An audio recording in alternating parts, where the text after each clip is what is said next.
রাধে রাধে। প্রত্যেককেই প্রতিটি একাদশী পালন করা উচিত। প্রতিটি একাদশীতে নির্দিষ্ট একাদশী মাহাত্ম্য শ্রবণ এবং কীর্তন করা উচিত। এখন আমি পরমা একাদশী মাহাত্ম্য পাঠ করছি। পরমা একাদশী। মহারাজ যুধিষ্ঠির বললেন, হে কৃষ্ণ, পুরুষোত্তম মাসের কৃষ্ণপক্ষের একাদশীর নাম কি এবং এর বিধি বা কী? দয়া করে আমাকে বলুন। শ্রীকৃষ্ণ বলেন, হে যুধিষ্ঠির, সুখ ভোগ মুক্তি আনন্দ প্রদানকারী পবিত্র এবং পাপ বিনাশিনী একাদশীর নাম পরমা। পূর্বে বর্ণিত একাদশীর বিধি অনুসারেই এই ব্রত পালন করা কর্তব্য। এখন এই ব্রত বিষয়ে এক মনোহর কাহিনী তোমাকে বলবো। কাম্পল্য নগরে মুনি ঋষিদের কাছে আমি তা শুনেছিলাম। কাম্পল্য নগরে সুমেধা নামে এক ব্রাহ্মণ বাস করতেন। তার স্ত্রীর নাম ছিল পবিত্রা। তিনি অত্যন্ত পতিব্রতা ছিলেন, কিন্তু পূর্ব কর্মফলে এই ব্রাহ্মণ ধনহীন হয়ে পড়েন। ভিক্ষা চেয়েও তার কিছুই জুটত না। কিন্তু তার স্ত্রী নিজ পত্নী সেবা নিষ্ঠা সহকারে করতেন। গৃহে অতিথি সেবার জন্য প্রয়োজনে অনাহারে থাকতেন। স্বামীকে কখনো বলতেন না যে গৃহে অন্ন নেই। পত্নীর শারীরিক দুরবস্থার কথা চিন্তা করে ব্রাহ্মণ নিজের ভাগ্যকে দোষারোপ করতেন। একদিন পত্নী প্রিয়ঙ্গদাকে বললেন, হে কান্তে, আমি ধনবান মানুষদের কাছেও ভিক্ষা চেয়ে পাই না। বলো, এখন আমি কি করব? ধন সংগ্রহের জন্য আমি অন্য কোথাও যেতে চাই। তুমি আমাকে অনুমতি দাও। ব্রাহ্মণ পত্নী তখন তাকে বললেন, হে বিদ্বান, এই জগতে মানুষ তার পূর্ব সঞ্চিত ফল ভোগ করে। পূর্বজন্মে কোনো ফল না থাকলে স্বর্ণ পর্বতে গেলেও কিছু পাওয়া যাবে না।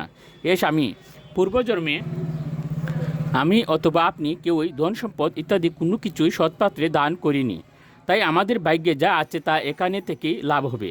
আপনাকে ছাড়া আমি এক মুহূর্ত থাকতে পারবো না।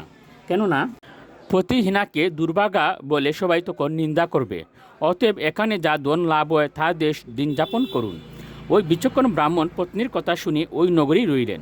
একদিন মুনিশ্রেষ্ঠ কৌন্ডিন্য সেখানে এলেন। তাকে দেখে সুমেধা খুব খুশি হলেন। ব্রাহ্মণ সস্ত্রীক মুনিকে প্রণাম জানালেন। সুন্দর আসন দিয়ে তারা পূজা করলেন। ওই দম্পতি আনন্দ সহকারে মুনিকে ভোজন করালেন। এরপর ব্রাহ্মণ পত্নী জিজ্ঞাসা করলেন, হে মুনিবর, কীভাবে দারিদ্রতা নাশ হয়? বিনা দানে কীভাবে ধন বিদ্যা স্ত্রী লাভ হয়? আমার স্বামী আমাকে এখানে রেখে ভিক্ষার জন্য দূর দেশে যেতে চান, কিন্তু আমি তাকে যেতে নিষেধ করেছি। এখন আমাদের ভাগ্যবশে এখানে আপনার শুভাগমন হয়েছে। আপনার কৃপায় আমাদের দারিদ্রতা অবশ্যই নাশ হবে। দারিদ্রতা বিনষ্ট হয় এমন কোনো ব্রত বা তপস্যার কথা আপনি কৃপা করে আমাদের বলুন। এই কথা শুনে মুনিবর বললেন, হে সাধ্বী, পুরুষোত্তম মাসের কৃষ্ণপক্ষে পরমা নামে সর্বশ্রেষ্ঠ এক একাদশী আছে। এই তিথি ভগবানের অতীব প্রিয়তমা। এই ব্রত পালনে মানুষ অন্ন ধন সম্পদ আদি সবই লাভ করে থাকে। এই সুন্দর ব্রত ধনপতি কুবের প্রথম করেছিলেন। রাজা হরিশ্চন্দ্র এই ব্রত পালনে স্ত্রীপুত্র রাজ্য ফিরে পেয়েছিলেন। হে বিশালাক্ষী, এই জন্য তোমরাও এই ব্রত পালন করো।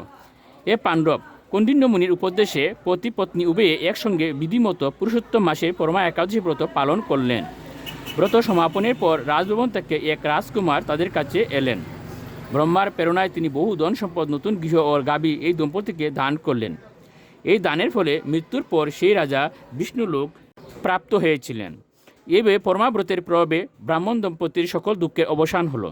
যে মানুষ এই একাদশী ব্রত পালন না করেন তিনি 84 লক্ষ জনিতে ভ্রমণ করেও কখনো সুখী হয় না।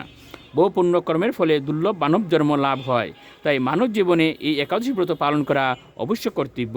এই মাহাত্ম্য শুনে মহারাজ যুধিষ্ঠির তার আত্মীয়বর্গের সঙ্গে এই ব্রত পালন করেছিলেন।